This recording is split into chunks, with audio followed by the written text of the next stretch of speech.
జై తెలంగాణ. అందరికీ నమస్కారం. తెలంగాణ రాష్ట్ర వ్యాప్తంగా ఈరోజు కాంగ్రెస్ పార్టీ ప్రభుత్వ పాలన తీరు చూస్తూ ఉంటే పిచ్చోడి చేతులు రాయి అనే చందంగా తయారైంది.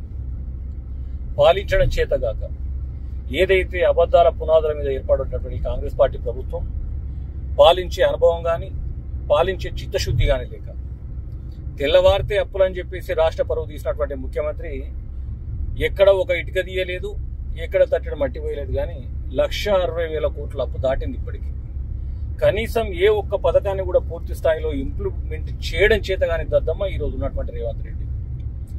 దానికి తోడు వాళ్ళు ఫ్రస్ట్రేషన్కు గురై రాష్ట్ర అధికార యంత్రాంగాన్ని కూడా తప్పుపట్టేటువంటి పరిస్థితి. ఐఏఎస్ ఐపీఎస్ ఆఫీసర్లను కూడా నోరు వారేసుకుంటున్న సందర్భం. అంటే ఒక రాష్ట్ర ముఖ్యమంత్రి చేతిలోనే ఈ అధికార యంత్రాంగం అంతా ఉంటుందన్న సోయి లేకుండా ఒక ప్రతిపక్ష నాయకుడి లెక్క ఐఏఎస్ ఐపీఎస్ ఆఫీసర్లను కూడా తక్కువ చేసి మాట్లాడి రాష్ట్ర పరువు తీసేటువంటి ముఖ్యమంత్రికి ఈ పదవి కూడా కరెక్ట్ కాదు అనేది ప్రజల్లో ఉన్నటువంటి భావన.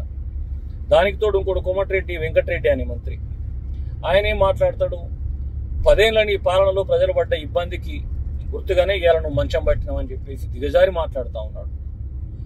నీ కొడుకు, నీ చేతికి అందిన కొడుకు యాక్సిడెంట్ అయి చనిపోయిన రోజు కేసీఆర్ గారు నీ దగ్గరికి వచ్చి నిన్ను అక్కున చేర్చుకొని ఓదార్చారు తప్పితే ఒక ప్రతిపక్ష ఎమ్మెల్యే వనో లేకపోతే ఎంపీ వనో లేకపోతే నువ్వు చేసిన పాపాలకే నీ కొడుకు చనిపోయింది అని చెప్పేసి ఎక్కడ కూడా మాట్లాడలే కేసీఆర్ గారు. కానీ ఇవాళ దిగజారి నువ్వు మాట్లాడుతున్నటువంటి మాటలకు నీ సంస్కారం ఏందో తెలుస్తూ ఉన్నది. నీ పార్టీ ఏంది, కొన్ని రోజులు బీజేపీ వెనుక తిరిగినావు, నీ తమ్ముడిని బీజేపీలో జాయిన్ చేసి బీజేపీ కోట్లేమని చెప్పినావు, తీరా అధికారంలోకి వచ్చే ముందు మళ్ళీ వచ్చి కాంగ్రెస్లో చేరినావు.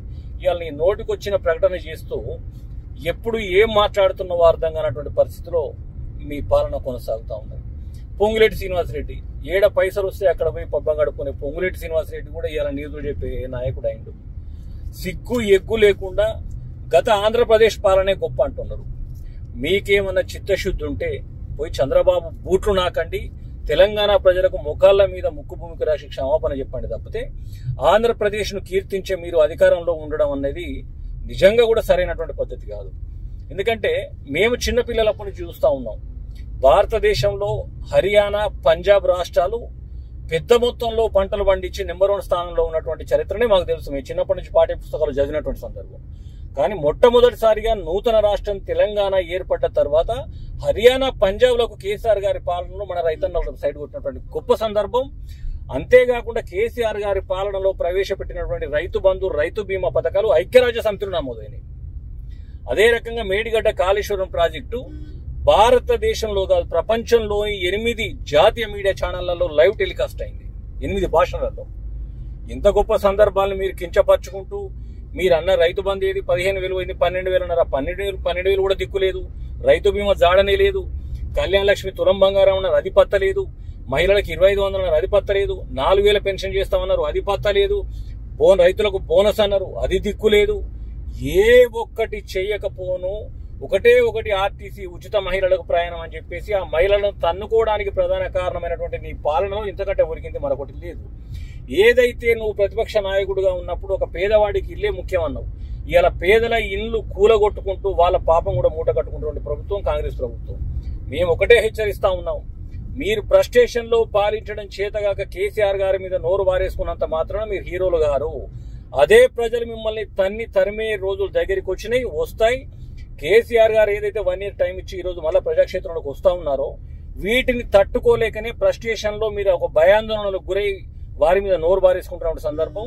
ఇలా మీకు అధికారాన్ని కట్టబెట్టింది ఏ కేసులో ఇరికిద్దాము, ఎట్లా చేసుకొని బతుకుదామని కాదు, ప్రజల్లో మెరుగైన పాలన అందించామని కోరుతా ఉన్నారు. రాష్ట్రం అంతా అప్పుల పాలైందని చెప్పి మీ మోకాలకు ఇప్పటికీ 1,70,000 కోట్లు అప్పు చేసినారు.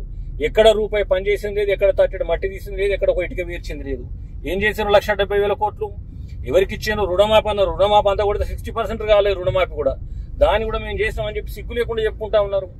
ఇప్పటికైనా మీకు చేతనైతే పాలించండి, లేదంటే రాష్ట్ర పరువు తీసేటువంటి మీ ప్రవర్తనతోటి ప్రజలు కూడా విసిగి వేసారి. ఏ ఒక్క వర్గం కూడా మీ పట్ల సంతోషంగా తృప్తిగా లేదు. కాబట్టి తక్షణమే రాజీనామా చేసి గద్దె దిగి రాష్ట్ర పరువును కాపాడాలని చెప్పేసి మేము డిమాండ్ చేస్తా ఉన్నాం.